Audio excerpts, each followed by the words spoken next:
Hi friends, welcome back to my channel Lakshmi kitchen and blogs. ఈరోజు ఈ వీడియోలో వెల్లుల్లి నిల్వ పచ్చడిని ఈజీగా క్విక్గా ఎలా ప్రిపేర్ చేసుకోవాలో ఈ వీడియోలో చూద్దాం. ఇంక లేట్ చేయకుండా వీడియోలోకి అయితే వెళ్ళిపోదామా. పచ్చడిని ఎలా ప్రిపేర్ చేసుకోవాలో ప్రాసెస్ అయితే చూద్దాం. ముందుగా గ్యాస్ మీద ఒక కడాయి పెట్టుకొని అందులోకి 1 టేబుల్ స్పూన్ వరకు అయితే మెంతుల్ని యాడ్ చేసుకోండి. మెంతులు కొంచెం ఫ్రై అయిన తర్వాత అందులోనే 2 టేబుల్ స్పూన్ వరకు ఆవాలను కూడా యాడ్ చేసుకొని దూరగా ఫ్రై చేసుకోండి. ఈ ఆవాలు మెంతులు లైట్గా ఫ్రై అయితే సరిపోతుంది. ఎక్కువ ఫ్రై చేశారంటే మళ్ళీ పచ్చడి అనేది చేదొచ్చేస్తుంది, కాబట్టి లైట్గా ఫ్రై చేసుకోండి, సరిపోతుంది. ఆవాలు చిటిపిట అనే సౌండ్ వచ్చేటప్పుడు స్టవ్ ఆఫ్ చేసేసుకొని పక్కన పెట్టుకోండి. నెక్స్ట్ ఒక మిక్సీ జార్ తీసుకొని ఆవాలు మెంతులను యాడ్ చేసుకొని అక్కడ బరక లేకుండా కోర్స్గా గ్రైండ్ చేసుకొని పక్కన పెట్టుకోవాలి.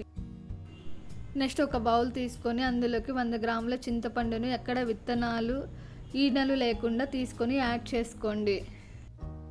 నెక్స్ట్ ఆ చింతపండులో గోరువెచ్చని వాటర్ని యాడ్ చేసుకొని ఒక 20 మినిట్స్ వరకు అయితే నానబెట్టుకోండి.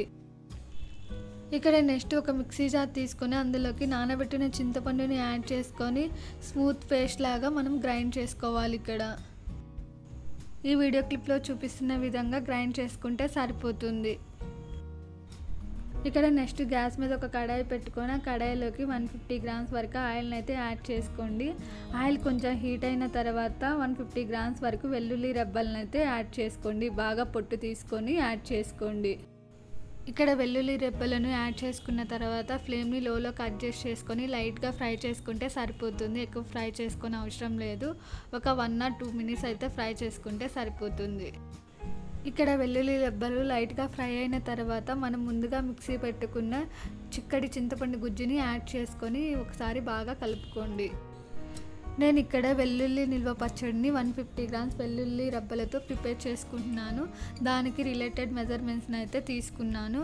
మీరు ఎక్కువ క్వాంటిటీలో ప్రిపేర్ చేసుకోవాలంటే కొంచెం మెజర్మెంట్స్ని అయితే చేంజ్ చేసుకొని ప్రిపేర్ చేసుకోండి.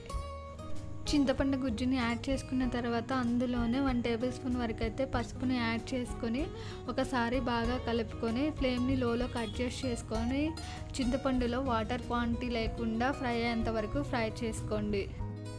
ఇక్కడ చూడండి, చింతపండులో వాటర్ అంతా ఉడికిపోయి ఆయిల్ ఎలా బయటకు వస్తుందో ఈ స్టేజ్లో ఉన్నప్పుడైతే గ్యాస్ ఆఫ్ చేసుకొని బాగా చల్లారనివ్వాలి. చల్లారిన తర్వాత మాత్రమే మిగతా ఇంగ్రీడియంట్స్ అయితే యాడ్ చేసుకోవాలి. ఈ మిశ్రమాన్ని చల్లారనివ్వకుండా యాడ్ చేసుకున్నారంటే పచ్చడి అనేది చేదొచ్చేస్తుంది. ఈ మిశ్రమం కంప్లీట్గా చల్లారిన తర్వాత అందులో ముందుగా మిక్సీ పట్టుకున్న మెంతుల ఆవపిండిని వేసుకోవాలి. నెక్స్ట్ అందులోనే 70 గ్రామ్స్ వరకు కారంని యాడ్ చేసుకోండి. నెక్స్ట్ 40 గ్రామ్స్ వరకు సాల్ట్ని యాడ్ చేసుకోండి. సాల్ట్ సరిపోకపోతే నెక్స్ట్ మళ్ళీ అడ్జస్ట్ చేసుకోవచ్చు. ఈ విధంగా సాల్ట్, కారం, మెంతి, ఆవపిండి యాడ్ చేసుకున్న తర్వాత ఒకసారి బాగా కలుపుకొని ఒక గాజు సీసాలోకి ట్రాన్స్ఫర్ చేసుకోండి.